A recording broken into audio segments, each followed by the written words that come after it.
Filipe Garcia, economista da IMF, junta-se via Skype a este fecho de contas. Filipe, muito boa tarde. Olhando para estas declarações do Crédit Agricole, que até repetem as de outros bancos e casas de investimento por essa Europa fora, podemos de facto acreditar também nas declarações de Herman Van Rompuy, que diz que a crise de dívida europeia está num momento de viragem? Olá, boa tarde, Ruben. Efetivamente, o ambiente é agora melhor. E estas últimas emissões de dívida, não só de Portugal, mas do próprio Fundo de Resgate, significam isso mesmo, ou demonstram isso mesmo. É evidente que as colocações de liquidez feitas pelo BCE vieram ajudar muito a esta situação.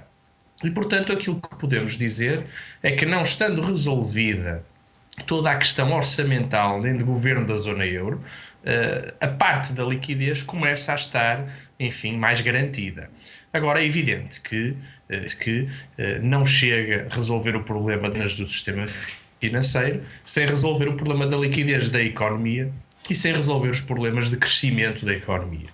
Se há uns meses atrás o colapso era o que parece estar, essa hipótese já parece estar fora de baralho e, portanto, nesse sentido, parece-me que a situação é hoje bastante mais calma.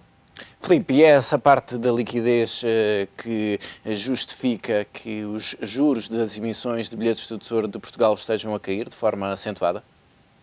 Eu penso que é o principal motivo. É a noção de que os países vão continuar a conseguir ir rolando a dívida de curto prazo. E se formos a ver bem esta matéria, no caso da Grécia, aquilo que aconteceu foi que o equivalente aos bilhetes de tesouro não foram incumpridos, não foram reestruturados. E, portanto, de alguma forma, aquilo que se percebe é que esses instrumentos de prazo mais curto são menos arriscados.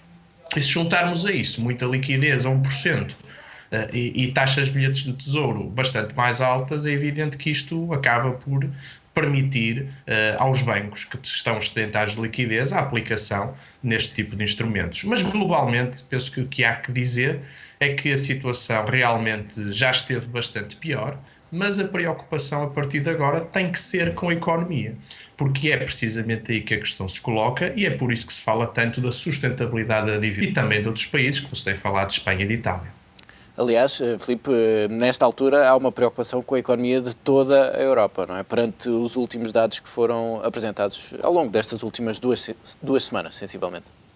Sim, é verdade. Tirando os Estados Unidos, que são de longe, digamos, a economia que está a apresentar melhores indicadores, também está em ano de eleições, é importante reconhecer. O caso da China e o caso da Europa, que estamos a falar, mostra que há uma desaceleração em curso. Mas focando no caso da Europa, e se quisermos até no caso de Portugal e de Espanha em particular, é preciso perceber que as dívidas só são sustentáveis se houver receita fiscal. Ou seja, podemos claramente reduzir a despesa e devemos reduzir a despesa, mas só isso não chega. É preciso que a economia cresça. Parece-me que o primeiro incêndio da liquidez do sistema financeiro foi resolvido e agora é preciso, de alguma forma, que as economias cresçam. No caso de Portugal, parece-me que é essencial que essa liquidez que chegou ao sistema financeiro chegue também à economia real. Aquilo que me é dado a entender todos os dias nos contactos que fazemos com as empresas, e por que não dizê-lo também na IMF, é que se é verdade que a atividade até está a crescer, e há boas indicações do ponto de vista das indústrias exportadoras, mas não só, há bons indicadores. A verdade é que depois, ao nível dos pagamentos, se notam mais dificuldades.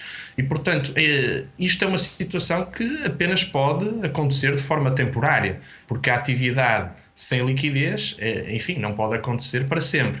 Portanto, parece-me que o grande desafio para os decisores, e sobretudo no segundo semestre, é de arranjar mecanismos de injeção de liquidez nas economias, porque é isso que fará capitalizar a parte operacional que está, pode-se dizer, melhor do que no ano passado. E penso que esta aqui é uma ideia que vai ser cada vez mais discutida, cada vez mais se diz a nível global que a austeridade por si só não resolve, e eu distinguiria entre duas realidades.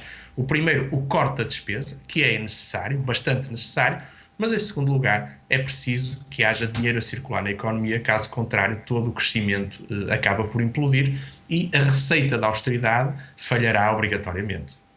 Filipe, já que estamos a falar de abrandamento económico, pergunto em relação à China, aquele abrandamento que se prevê para este ano é até, de certa forma, saudável? Bom, em primeiro lugar, temos que ter a noção que vamos então acreditar nos números que nos são propostos. E, portanto, ter a ideia que as estatísticas que nos são, ou que são divulgadas e que nos são dadas a conhecer são verdadeiras. Ora, assumindo que assim é, aquilo que nós temos é que temos de facto uma desaceleração que é saudável, porque a economia não podia estar a crescer a 10% ininterruptamente. E havia bolhas em formação, nomeadamente ao nível do imobiliário e até mesmo ao nível das commodities, com impacto em todo o mundo.